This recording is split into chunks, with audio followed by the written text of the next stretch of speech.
June 15, 1944, 20,000 feet above the shimmering sapphire expanse of the Philippine Sea. The cockpit of a Mitsubishi A6M50 is a cramped, minimalist cage of duralumin and glass. For Petty Officer First Class Takeo Tanamizu, the air is thin and freezing, smelling of high-octane fuel and the metallic tang of oxygen from his mask. He looks to his left and right, seeing the familiar, elegant silhouettes of his wingmen. Their Zeros are masterpieces of aerodynamic grace, lightweight, unarmored, and lethal. To the Japanese Naval Air Service, these planes aren't just machines, they are the samurai swords of the sky. For 2 years, the narrative has been the same. The Americans fly clunky tubs. The Wildcat was rugged but slow. The P-40 was a brick with wings. Tanamizu remembers the briefings back at Truck Lagoon, the veteran pilots laughing over sake about the Grumman Iron Works. The Americans, they said, built planes for cowards, planes wrapped in heavy steel plates and self-sealing fuel tanks that made them sluggish in a dogfight. To a Japanese ace, maneuverability is everything. If you can't outturn your enemy, you aren't a pilot. But today, the horizon feels different. Below them, the Imperial Japanese Navy's mobile fleet, the last great carrier force of the empire, is steaming toward the Americans near Saipan. This is A-Go, the decisive battle that will break the back of the U.S. Navy. Tanamizu grips the control stick. He's looking for the familiar boxy shape of the Wildcat, expecting another day of out-looping and out-climbing the clumsy Americans. Then a speck appears on the horizon. Then 10 specks. Then 50. They are approaching at a speed that seems impossible for a clunky American fighter. As they draw closer, the profile comes into focus. It's not the stubby Wildcat. This plane is larger, with a massive, snarling 2,000 horsepower Pratt & Whitney radial engine that gives it a blunt, predatory snout. Its wings are low-set and wide, and it carries 6 .50 caliber machine guns ready to spit lead. This is the F6F Hellcat. To the Japanese pilots, it looks like just another heavy American target.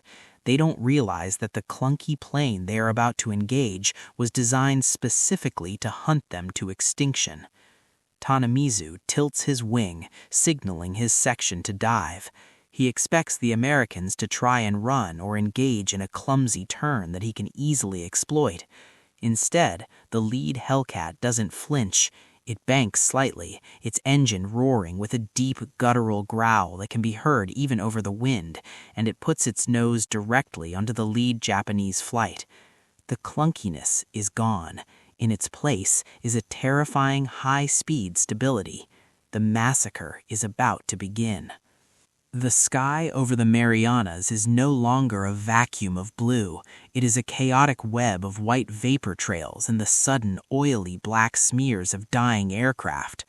Tanamizu watches in disbelief as the lead American Hellcat ignores his wingman's attempt to lure it into a low-speed turning duel. Instead, the Hellcat pilot, Lieutenant Commander Alex Rachu, slams his throttle forward. The massive R-2800 engine screams, and the F-6F surges upward in a climb that defies everything the Japanese pilots were taught about American heavy fighters. Rachu isn't fighting like a duelist, he's fighting like a marksman. He rolls the heavy Grumman onto its back, drops the nose, and dives at a speed a Zero can never reach without shedding its wings. The 6 .50 caliber Browning machine guns erupt. It isn't a rhythmic tapping, it's a mechanical roar. A concentrated stream of incendiary and armor-piercing rounds tears into the first Zero. Without self-sealing fuel tanks, the Japanese plane doesn't just catch fire, it disintegrates. The magnesium-infused structure flashes into a brilliant, blinding white magnesium fire, and the elegant Zeke transforms into a plummeting torch. "They aren't turning," Tanamizu's radio crackles with the panicked voice of a junior pilot. "They just keep coming." The American tactic is thatch weaving and boom and zoom. The Hellcats use their immense weight, the very weight the Japanese mocked, as kinetic energy. They dive from the sun, rake a Japanese formation with a 3-second burst, and then zoom back into the clouds before the agile Zeros can even bring their nose around. When a Zero does manage to get on a Hellcat's tail and opens fire with its 20mm cannons, the rounds spark off the American cockpit armor. Inside his cockpit, Vrachu is cool, methodical. He tracks a group of Yokosuka D-4Y Judy dive bombers trying to slip through to the American carriers. He squeezes the trigger. One Judy's wing snaps off at the root. He shifts his aim. Another explodes. He holds up his hand, folding down fingers to count his kills. 1, 2, 3. Below them, the U.S. Navy's Task Force 58 is a forest of steel, its deck crews working with pit-stop precision to refuel and rearm the blue gloom Hellcats as fast as they land. On the radar screens of the USS Lexington, the air controllers watch hundreds of bogies approaching, but instead of fear, there is a grim professional excitement. "It's like a damn turkey shoot back home," a voice crackles over the radio. The phrase sticks. The Great Marianas Turkey Shoot has begun. For the Japanese pilots, the realization is setting in. The plane they called a clunky target is actually a flying fortress that they cannot break, but which can shatter them with a single glance of its guns. Tanamizu dives to avoid a Hellcat's pass, his G-suitless body straining under the centrifugal force. When he levels out, his formation is gone. Where there were 12 Zeros, there are now only 3. The ocean below is littered with the white splashes of falling debris. By 1400 hours, the Philippine Sea has become a graveyard of aluminum. The water is slick with oil, and the air is thick with the scent of corderite and burning rubber. Petty Officer Tanamizu scans the horizon, his neck aching from the constant swivel required to stay alive. To his horror, he sees the sky dominated by the dark sea-blue bellies of Hellcats.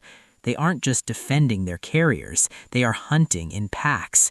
The numerical superiority the Japanese hoped for has vanished under the relentless efficiency of the American combat air patrol.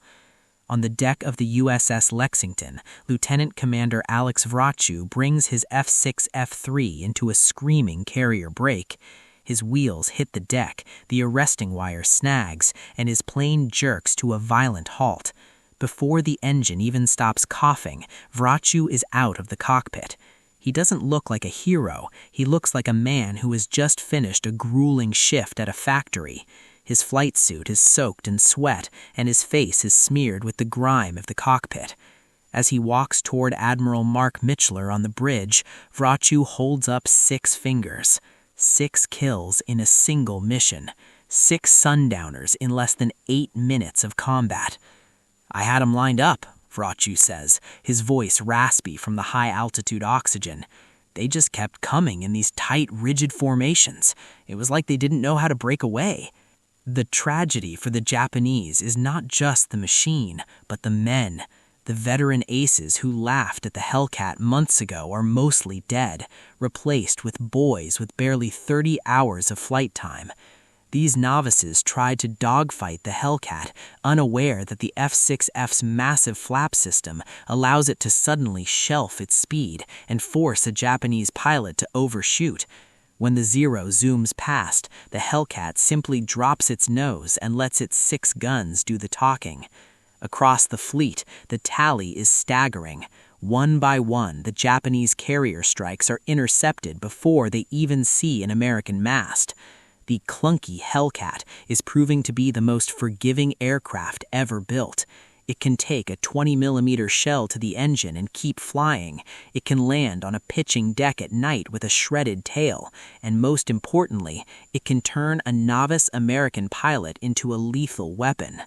By the time the sun begins to dip toward the western horizon, the Imperial Japanese Navy has lost over 300 aircraft in a single day. The Ah-Go plan is in tatters. Tanamizu, one of the few lucky enough to survive, limps back toward his carrier, the Zukaku. As he approaches, he looks down at his fuel gauge and then back at the empty sky behind him. The mockery is over. The Clunky fighter has not just won a battle, it has extinguished the air arm of the Imperial Japanese Empire. The myth of the Zero is dead, buried under the weight of Grumman steel.